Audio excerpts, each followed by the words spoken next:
ಅನೇಕ ವರ್ಷಗಳ ಹಿಂದೆಯೇ ನಗರಸಭೆಯ ಮೂಲಕವಾಗಿ ಉಪವಿಭಾಗಾಧಿಕಾರಿ ಮೂಲಕವಾಗಿ ಈ ಭಾಗದಲ್ಲಿ ಸ್ವತಂತ್ರಕ್ಕೋಸ್ಕರ ಹೋರಾಟ ಮಾಡಿದ ಮೊದಲ ಮಹಿಳೆಯಾಗಿರ್ತಕ್ಕಂಥ ಕಿತ್ತೂರಾಣಿ ಚೆನ್ನಮ್ಮನವರ ವೃತ್ತವನ್ನು ಮಾಡಬೇಕು ಅಂತೇಳಿ ಅರ್ಜಿ ಕೊಟ್ಟು ಅದರ ಒಂದು ಸಾಂಕೇತಿಕವಾಗಿ ಚೆನ್ನಮ್ಮನ ಭಾವಚಿತ್ರವನ್ನು ನಾಮಫಲಕವಾಗಿ ಇಲ್ಲಿ ಅನಾವರಣಗೊಳಿಸಿದ್ವಿ. ಆದರೆ ನಿನ್ನೆ ರಾತ್ರಿ ದಿಢೀರನೆ ಕೆಲವು ದುಷ್ಕರ್ಮಿಗಳು ಇಲ್ಲಿರ್ತಕ್ಕಂತಹ ಚೆನ್ನಮ್ಮನ ಭಾವಚಿತ್ರವನ್ನು ಏಕಾಏಕಿ ಯಾವುದೇ ಮುನ್ಸೂಚನೆ ಕೊಡಲಾರದೆ ತೆರವುಗೊಳಿಸೋ ಪ್ರಯತ್ನ ಮಾಡಿದ್ದಾರೆ.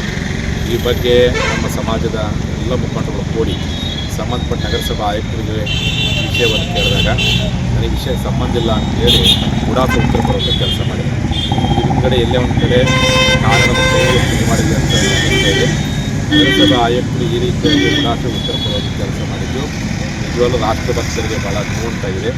ಚೆನ್ನಮ್ಮ ರಾಷ್ಟ್ರದ ಸಂಪತ್ತು. ಹಾಗಾಗಿ ಈ ದೇಶದಲ್ಲಿ ಈ ನಾಡಿನಲ್ಲಿ ಚೆನ್ನಮ್ಮನ ಪ್ರತಿಮೆಯನ್ನು ಚೆನ್ನಮ್ಮನ ಭಾವಚಿತ್ರನ ಹಾಕೋಕ್ಕೆ ಎಲ್ಲ ಕಡೆ ಪರಮಾಧಿಕಾರವಿದೆ.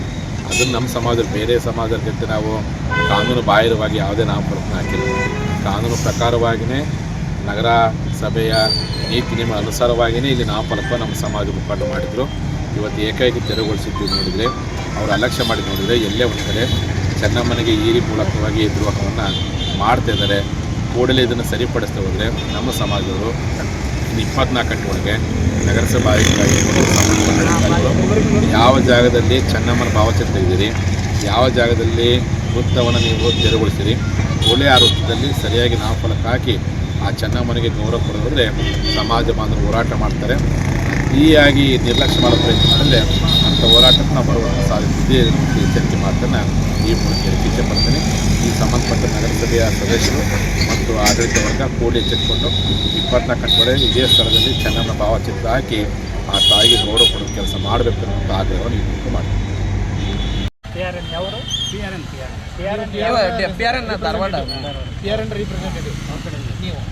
ಇದನ್ನ ಅಲ್ಲಿ ಬೋರ್ಡ್ ಇರ್ತೀವಿ. ಬೋರ್ಡ್ ಅದನ್ನು ಯಾರಿಗಾದ್ರೂ ಇಂಟಿಮೇಷನ್ ಮಾಡಿರಿ ಅದನ್ನು ತೆಗಿಬೇಕಾದ್ರ ಬಗ್ಗೆ ಇಂಟಿಮೇಷನ್ ಮಾಡಿಲ್ಲ ಸರ್. ಯಾಕಂದ್ರೆ ಅದು ನಾ ಹೇಳ್ದು ಸರ್, ಅಲ್ಲಿಂದ ಗಾಡಿ ತೊಗೊಂಡು ಬರ್ಬೇಕಾದ್ರೆ ಹತ್ತೈತೆ ಬೆಂಡ್ ಆಗಿ ನಾವು ಪ್ರಾಬ್ಲಮ್ ಆಗೋದು ಬೇಡ ಅಂತ ನಾನು ನೀಟಾಗಿ ಯಾರಿಗಾದ್ರೂ ಒಂದು ಅವ್ರಿಗೆ ಇಂಟಿಮೇಷನ್ ಮಾಡಿ ತೆಗಿಬೇಕಲ್ಲ. ನಾನು ನಿಜ ಹೇಳ್ತೀನಿ ಸರ್, ಯಾರು ಗೊತ್ತಿಲ್ಲ ಅಂದ್ರೆ ನೀವು ಕೇಳ್ಬೇಕು. ಯಾರು ಚೀಫ್ ಆಫೀಸರ್ಗೆ ಹೇಳ್ಬೇಕಲ್ರಿ, ಚೀಫ್ ಆಫೀಸರ್ಗೆ ಹೇಳ್ಬೇಕಲ್ಲ. ಟೆಂಡರ್ ಗೌರ್ಮೆಂಟಿಂದ ಆಗಿದೆ ಸರ್.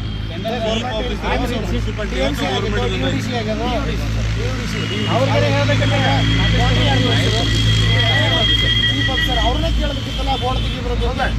ಬೋರ್ಡ್ ಅದು ಸರ್.